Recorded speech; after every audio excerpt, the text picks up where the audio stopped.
नमस्कार, एक बार फिर से स्वागत है फास्ट प्लस न्यूज में। उपस्थित है जनपद गोरखपुर जनपद में भी नगर निकाय की चुनाव की सरगर्मियां देखने को मिल रही है। प्रत्याशी अपने एजेंडे और मुद्दे के साथ चुनावी भरमड़े में लगे हुए हैं। इस वक्त हम मौजूद हैं गोरखपुर के वार्ड संख्या 20 में और हमारे साथ प्रत्याशी के रूप में हैं, जुड़ चुके हैं सिराजुद्दीन जी। हम बात करेंगे और जानने का प्रयास करेंगे कि नेताजी किन चुनावी मुद्दे को लेकर भरमड़ कर रहे हैं। बहुत बहुत स्वागत नेताजी, क्या हाल चाल है? जी सर, पहले तो ये जितने वार्ड थे ये 70 थे, अब 80 हो गया। और ये जो बंटवारा हुआ वार्ड का, ये बहुत गलत तरीके से बंटवारा हुआ। संजोग से मेरा भी वार्ड कट के पुराना गोरखपुर से कट करके 2 बूथ जो है लच्छीपुर में चला गया, जिसमें मुस्लिमों की संख्या लगभग 2400 है। बकिया ये सब टोटल 19,000 वोट है। 17,000 दलितों में सब मिला के सब जातियाँ हैं। ये सीट जो है जनरल महिला हुआ था, बीच में विवाद हो गया। अब असमंजस में हम लोग हैं। ये जो वार्डों का नाम बदल दिए, ख़ास करके पूरे मैं नगर महासचिव भी पूर्व में रह चुका हूँ, अभी भी निर्माण में हूँ। पूरे शहर में अफरा तफरी मच गई है। ये जो मुस्लिम जो मोहल्ले थे, जैसे चक्सा हुसैन, रसूलपुर और अन्य ऐसे मुस्लिम मोहल्ले थे, और जहाँ मुसलमानों की आबादी थी उसको 4 भाग में काट के कर दिया गया। इस तरीके से नहीं होना चाहिए भेदभाव, ये सौतेला व्यवहार है। क्या लग रहा है कि किन की वजह से सब हो रहा है? ये सब देखिए, माननीय मुख्यमंत्री जी हमारे पड़ोसी भी हैं, मैं उनको मानता भी हूँ, सम्मान भी देता हूँ। और मैं चाहता हूँ मुख्यमंत्री जी को ये अपने पड़ोस में ऐसा सौतेला व्यवहार नहीं करना चाहिए, जो कि पुराना गोरखपुर का नाम नहीं बदले, गुरु गोरखनाथ उसका नाम रख दिए होते। और जैसे झूलेलाल चक्सा हुसैन नाम जो है उसका झूलेलाल यहाँ पे है, चक्सा हुसैन में टोटल मुस्लिम आबादी है, उसका झूलेलाल नाम रख दिए। रसूलपुर है, रसूलपुर में टोटल मुस्लिम है लगभग, उसको भी ऐसा काटे प्रश्न में कि उनकी संख्या भारी की किसी तरीके से पार्षद जो है मुस्लिम ना जीतने पाएँ, और उसका नाम महाराणा प्रताप कर दिए।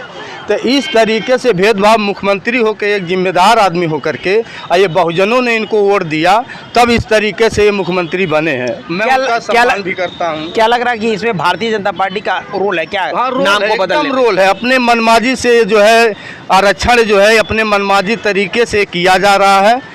ये बहुत गलत ही घृणा बात है। मुख्यमंत्री जी को ऐसा जो है हस्तक्षेप छोटे, क्या लगता है जो आरक्षण आना चाहिए वो आरक्षण आया है? आरक्षण जो भी आया उसको ऐसे ही रहने देते। आरक्षण में भी कोई छेड़छाड़ किया जा रहा है? छेड़छाड़ किया जा रहा है। जो जिसका अधिक दबदबा है, दबाव है, उसका बदला जा रहा है। नाम भी बदल दिए दबाव में ही टोटल। आपने एक बात बोला कि जहां मुस्लिमों की लगभग कई हजारों संख्या में वोट थी, उसको खंडित कर दिया गया। खंडित कर, जैसे पुराना गोरखपुर जो है वार्ड जो था, इसको 4 भाग में खंडित कर दिया गया। चक्सा हुसैन में भी इसको डाल दिए। इसका मुख्य वजह क्या है? मुख्य वजह है कि यहाँ का प्रत्याशी मुस्लिम हो गया था। ये चाहते हैं कि मुस्लिम प्रत्याशी ना हो, जो भारत देश में इसीलिए खंडित किया जा रहा है। खंडित किया जा रहा है, जो कि भारत देश में अल्पसंख्यक भी बहुत रहते हैं, सर समाज यहाँ रहता है। भीमराव अम्बेडकर ने एक वोट का अधिकार दिया है, तो सब वोट देने के लिए जो है वो है वोट से ही राजा बनना है, मास्टर चाबी। तभी क्या लग रहा है निकाय चुनाव में भी जाति को देखा जा रहा है? जाति को भी देखा रहा है। सब जिसका जहाँ है वैसे अपने मनमानी ढंग से हो रहा है। इस तरीके से इसमें हस्तक्षेप नहीं करना चाहिए। चलिए सर, हम बात करेंगे, आप वार्ड संख्या 20 के हैं। ये तो निर्वाचन का काम रहा, किस स्तर से आपके वार्ड को समायोजित किया गया, इसमें किसकी रोल है, इस चीज़ को हम नहीं छेड़ेंगे। हम बात करेंगे इस समय चुनावी मुद्दे पे। जी सर, वार्ड संख्या 20 के आप उम्मीदवार हैं। जी। हाँ सर, अभी वार्ड संख्या 20 में भ्रमण कर रहे हैं, तो क्या क्या समस्या देखने को अभी मिलेगी? देखिए, अभी मैं भ्रमण किया हूँ, आपको यहीं थोड़े दूर बगल में ले चलूँगा। जो इब्राहिम नाम है उनका, इब्राहिम चाचा यहाँ रहते हैं। इतना जल एकदम भराव है, और कई बार अधिकारियों को सूचना दिया गया, पानी अभी तक नहीं निकला। रामनगर चौराहे पे बोरिंग लगा हुआ है, वो भी नहीं स्टार्ट कर रहे हैं, जो कि अल्पसंख्यक यहाँ रहते हैं। भेदभाव किया जा रहा है। यहाँ अगर से अल्पसंख्यक नहीं रहते और कोई कौम रहता तो तुरंत बोरिंग स्टार्ट हो जाता। आज भी अभी चल के मैं आपको दिखाता हूँ, इतने पानी में आ जा रहे, बहुत दुख के साथ मैं कह रहा हूँ कि मुख्यमंत्री के बगल में हम लोग पड़ोस के हैं, अगरचे ये चाह लेते तो एकदम ये मोहल्ला रपा रप हो जाता। हम लोग उनकी इज्जत भी करते हैं, हम चाहते हैं मुख्यमंत्री हमारे वहाँ के बने रहें और 10 साल ये पूरा करेंगे। ये गोरखपुर चमक जाना चाहिए। विकास नहीं हुआ क्या विकास नहीं हुआ क्या आपके वार्ड? नहीं, मेरे वार्ड में नहीं हुआ। जैसे नोएडा हुआ, लखनऊ हुआ, चमक रहा, बहन कुमारी मालती ने चमकाया, उसी तरीके से इसको गोरखपुर को भी ये चमका दें।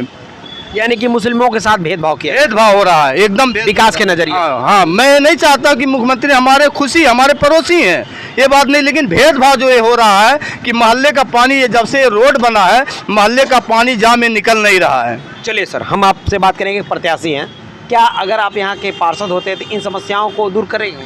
पार्षद होंगे तो यहाँ का रोड, पानी का निकासी और जो दलित कुचले गरीब 20 नंबर वार्ड में सबसे अधिक दलित हैं लोग यहाँ से प्रत्याशी हो जाते हैं। इसके पहले प्रत्याशी हुए थे चौहान बिरादरी का, उनके घर के अगल बगल विकास नहीं हुआ और आज भी वो लोग गड्ढे में वैसे ही हैं, गड्ढा मुक्त नहीं हुआ। 5 साल वो प्रत्याशी रहे वार्ड नंबर 20 लच्छीपुर में। अब मैं जब मैं जीत जाऊँगा अगर से, तो मैं पूरे वार्ड का विकास करूँगा। किस पार्टी? बसपा पार्टी से आप चुनाव लड़? समाज पार्टी से मैं सिंबल से लड़ूंगा। बहुजन समाज पार्टी से आप चुनाव लड़ रहे हैं सर? जी। अगर पिछले चुनाव को देखा जाए, विधानसभा चुनाव को लेकर, तो बहुजन समाज पार्टी, एक मिनट सर बोलना मैं चाहता हूँ, बहुजन समाज पार्टी का ग्राफ कुछ बेहतर नहीं रहा। क्या लग रहा है नगर निकाय चुनाव में कुछ कर पाएगी बहुजन समाज पार्टी? सुन लीजिए, अल्पसंख्यक हो चाहे बहुजन से ही मुख्यमंत्री भी बने हैं। कोई 8% 3% से मुख्यमंत्री नहीं बनता है। ये बहुजनों का ही देन है कि ये मुख्यमंत्री बने हैं और लोग विधायक हैं तो सब बहुजनों से ही बनते हैं। क्यों उसमें बहुजन लोग वोट नहीं दिए थे क्या? कि नहीं, बहुजन वोट क्यों नहीं देते हैं? नहीं, बहुजन यानी कि कहा जाता है कि बहुजन समाज पार्टी को समर्थन करती है, तो क्या जिस समय माननीय मुख्यमंत्री बहुजन समाज पार्टी समर्थन, लोगों को ये भ्रम हो गया, ये लोग सोचे कि का बोला चलिए बहुजन समाज पार्टी अच्छा वोट भी पाया, थोड़ा एक ही सीट आया, यही लोग कहते हैं, भ्रमित करते हैं। बिना बहुजन का किसी पार्टी का कल्याण नहीं हो, कोई जीत ही नहीं सकता, कोई मुख्यमंत्री बन ही नहीं सकता बिना। सर, हम पार्टी लेवल पे बाद में बात करेंगे, समस्याओं पे बात कर लेते हैं। तो आप बहुजन समाज पार्टी से चुनाव लड़ रहे हैं, कितना लोग आपसे जुड़ रहे हैं? अब उस वार्ड में गए, बहुत मोहब्बत मिला, सब लोग जो है तैयार हैं। इस बार अगर ये जनरल सीट हो जाती है तो बहुजनों को साथ लेकर, सर समाज को लेकर के ये सीट मैं जीतूंगा। सर, एक तरफ बता रहे हैं कि मुस्लिम वोट को खंडित किया जा रहा है कि मुस्लिम कैंडिडेट जीते ना, तो ऐसे में सर मेरा सर समाज साथ दे रहा, दलित भी साथ दे रहा हूँ। आपका मुस्लिम वोट तो पूरा दलित है, मुस्लिम वोट तो पूरा दलित है, लगभग 70% दलित है, उसमें अल्पसंख्यक भी है। सिर्फ दलितों का ही वोट से जीत पाएंगे सर? क्यों दलित नहीं सर, समाज से जीतेंगे। कहने का मतलब जो वहाँ जिस तरीके से उसकी आबादी है, उस तरीके से बहुजन समाज पार्टी एक प्लेटफार्म दे रही है। ये नहीं रहे, मैं बहुजनों के लिए, उनके वो होने के लिए कि हमारे जितने जो है वोटर हों और जो बाबा भीमराव अंबेडकर साहब को चाहने वाले हों, दलित की कब आँख खुल जाए। जो दलित बीजेपी को वोट देते हैं, हो सकता है उनका आँख खुल जाए, बीजेपी ना दे करके दलित को वोट दे दे, दलित में वोट देंगे, यानी कि सर वोट देंगे, यानी कि बहुजन समाज को देंगे, यानी कि बहुजन तो समाज निकल जाएगी। बहुजन समाज के लोगों का सहयोग मिल रहा है? जी, एकदम मिल रहा है। तो मैं यही करना चाहूँगा, जितने ये पुराने पार्षद थे और काम किए कि नहीं किए, वो अपना पार्षद परखे, अच्छे लोगों को, उम्मीदवार को वोट दें, ताकि पूरे वार्ड में, पूरे नगर में विकास हो। एक वोट का अधिकार मिला है। पहले जो है वोट राजा के पेट, रानी के पेट से राजा पैदा होता था। अब भीमराव अंबेडकर ने एक वोट को अधिकार दिया है, दलित को, मुसलमान को, खटीक को, चमार को, मैंने हर जातियों को दिया है। अब उस वोट से राजा बनेगा आदमी, ना कि राजा के, रानी के पेट से बनेगा। धन्यवाद सर, आपने समय दिया। बाबा साहब भीमराव अंबेडकर ने सबको मताधिकार दिया है और संविधान में सबको एक वोट का हक दिया है कि आप अपने उम्मीदवार को चुन सकते हैं और अपने नगर क्षेत्र और पूरे प्रदेश का विकास कर सकते हैं। तो आप उस मत का प्रयोग करें और नेताजी के लिए जरूर कमेंट करें कि नेताजी कैसे हैं, जो वादे कर रहे हैं वाकई में धरातल पे दिखेंगे या फिर चुनावी वादे हैं, और बहुजन समाज पार्टी कहाँ